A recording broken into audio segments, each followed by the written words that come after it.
Think of the day you were born.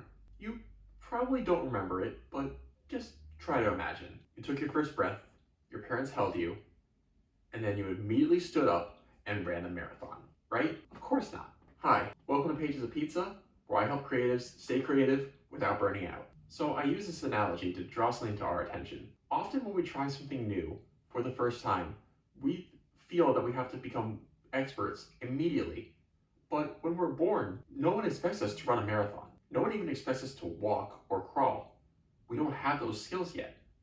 So why is it that when we say that we're going to learn a new skill, we put so much pressure on ourselves to become an expert overnight? That's just not how things work. We gradually gain our skills, and we learn new things over time to help us improve. In the case of running a marathon, there are very, very few people who are able to get up, decide they're going to run a marathon, and then just run it.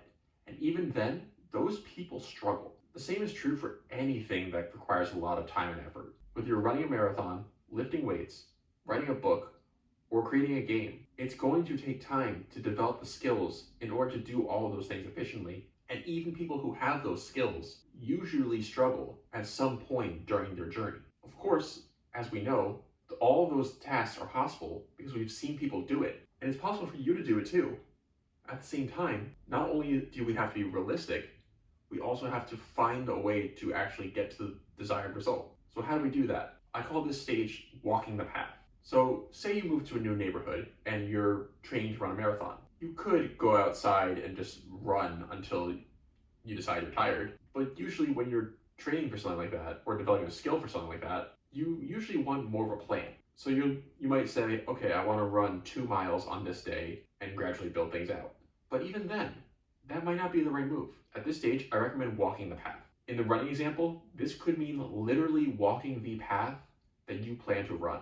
This way you don't have to spend any mental energy trying to figure out which way to turn, which road leads where, or how far you actually have to how far you actually have to go in order to reach your goal. And the same can be done for the most other skills.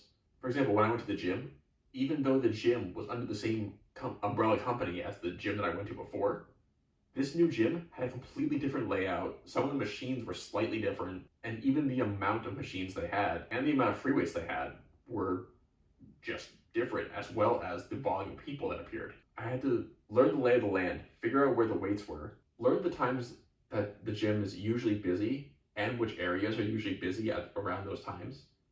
And then after arriving a few times and getting that lay of the land and walking the path, I was able to jump into my routine without any issues. The same goes for any project. This is why writers usually write outlines and filmographers usually have like a shot list that they plan to use throughout the scene. If they just arrive at the scene and start filming, they may not have everything they need in order to create the film. Even for this channel, a large part of this channel is improvisational and unscripted. But even then, I have sticky notes. I also have some sticky notes with just topics I plan on using in case I can't think of anything. And those things help when you're stuck and you're not sure what to do next. The same is true if you're using any program, tool, or similar thing to help you with your projects. So for video editors, Adobe Premiere Pro.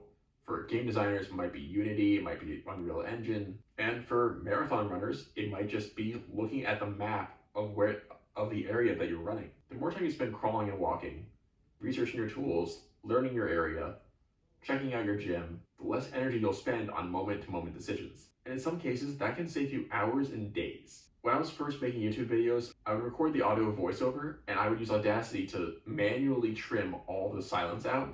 And then I learned there's a tool that automatically trimmed the silence out by itself. After that, I went from spending 6 hours editing a 4-minute video to 1 hour editing a 10-minute video just for the audio. So as you can see, that saves a lot of time.